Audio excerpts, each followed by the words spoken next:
नमस्कार, जोहार बच्चों, कैसे हैं आप? उम्मीद करता हूं कि स्वस्थ होंगे, मस्त होंगे और आपका दिन बेहतर तरीके से गुजर रहा होगा। तो बच्चों, आज की वीडियो में हम बात करेंगे model question paper social science का क्लास 10 2025 में जो बोर्ड एग्जाम होने वाला है उसके लिए लेकर के आए हैं। कहते हैं जीतेंगे हम ये वादा करो और कोशिश हमेशा ज्यादा करो और किस्मत भी रूठे पर हिम्मत ना टूटे और मजबूत इतना इरादा करो। बिल्कुल बच्चों, इरादा अपना एकदम मजबूत कर लीजिए और चलिए हमारे साथ सोशल साइंस के इस क्वेश्चन पेपर को सॉल्व करने के लिए, इस मॉडल पेपर को सॉल्व करने के लिए फटाफट आप मेरे से पहले अपना आंसर जरूर बताइएगा। पहले क्वेश्चन का देखिए, जब फ्रांस छींकता है तो बाकी यूरोप को सर्दी जुकाम हो जाता है, ऐसा किसने कहा था? तो मेरे आंसर देने से पहले आप अपने आंसर को दीजिए, उसके बाद जो है मेरा आंसर सुनिएगा, राइट।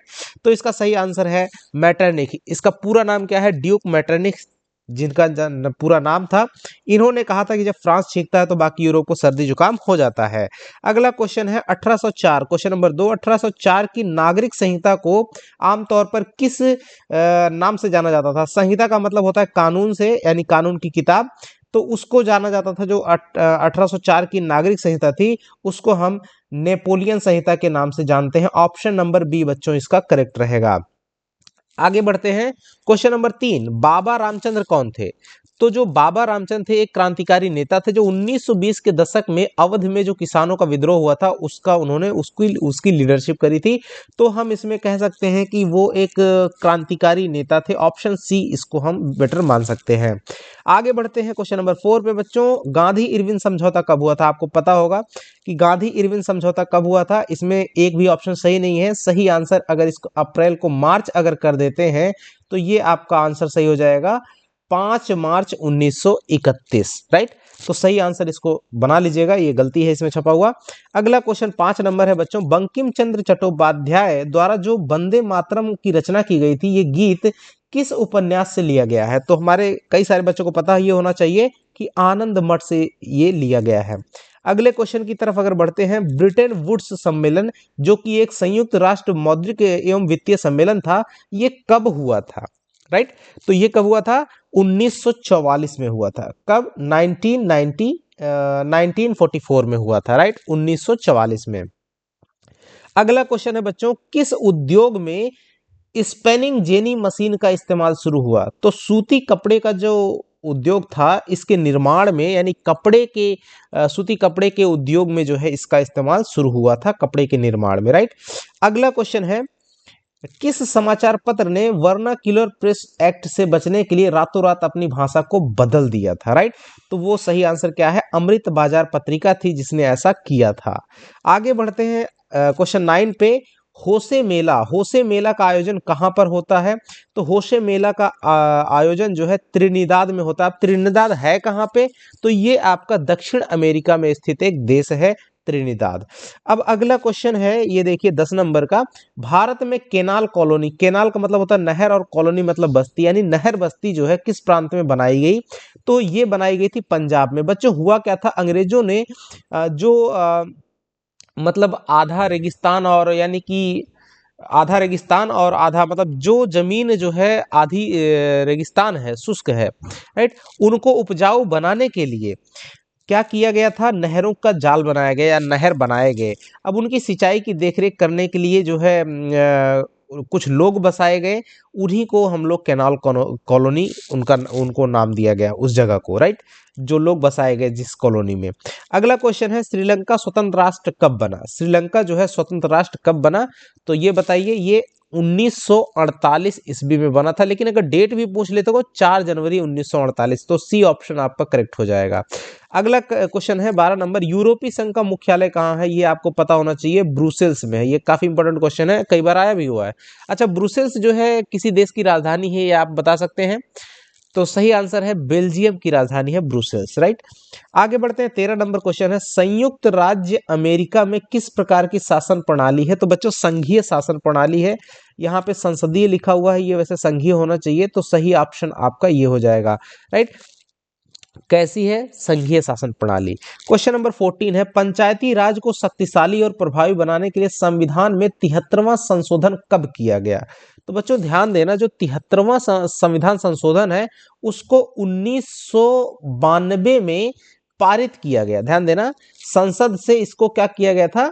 पारित किया गया था, लेकिन ये लागू कब हुआ था? 24 अप्रैल 1993, 1993 में।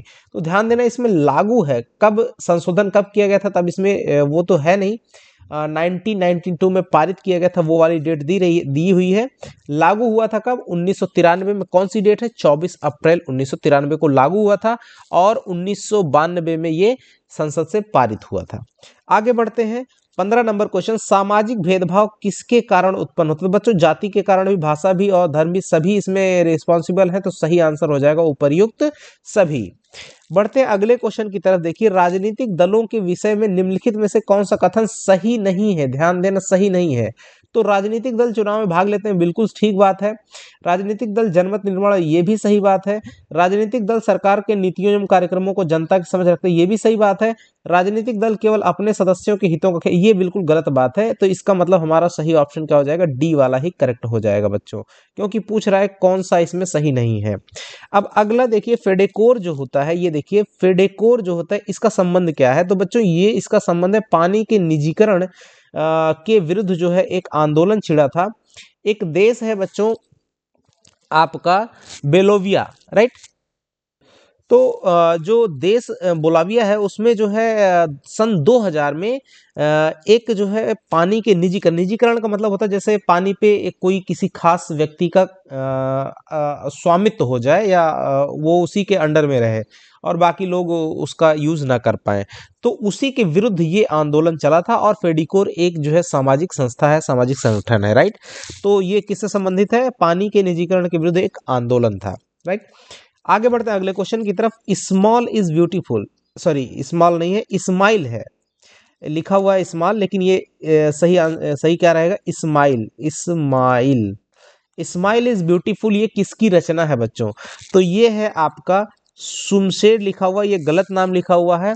आपको बता दें EF शुमाकर नाम है पूरा, सही EF शुमाकर। ये कौन थे? ये एक अर्थशास्त्री थे। ये कौन थे? ये एक अर्थशास्त्री थे। इनकी रचना है स्माइल इज ब्यूटीफुल। ये अभी तक ये क्वेश्चन है आपकी किताब के हैं, बड़े अच्छे अच्छे क्वेश्चन है। देखिए, प्रोजेक्ट टाइगर कब शुरू हुआ था? तो प्रोजेक्ट टाइगर कब आरंभ किया गया?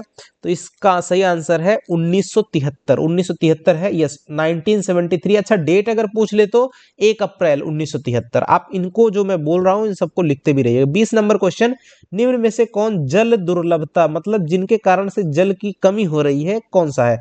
तो आसमान में जो वर्षा का वितरण है, ये यानी कि पानी जो है अलग अलग जगहों पर एक साथ बराबर नहीं बारिश करके अलग अलग हो जाता है। तीव्र औद्योगिकीकरण, ये भी कारण है। अधिक जनसंख्या भी कारण है, यानी कि उपयुक्त सभी, ये आपका सही आंसर बन जाएगा। अगला क्वेश्चन है, कौन सा एक पेय फसल है? कौन सी एक पेय फसल है? पेय यानी पी जाने वाली। तो सही आंसर क्या हो जाएगा? चाय। चावल नहीं है, गन्ना भी नहीं, कपास भी नहीं है। 22 नंबर का आपको सबको आंसर पता होगा, सबसे कठोर पदार्थ कौन सा है? तो आंसर सी होगा, हीरा। आगे बढ़ते हैं। जमशेदपुर में स्थित निजी क्षेत्र लौह इस्पात उद्योग का नाम क्या है? तो बच्चों वो टिस्को है, आपको पता होगा, टाटा नगर भी कहा जाता है। तो टिस्को का पूरा नाम क्या है? Tata iron and steel company, right.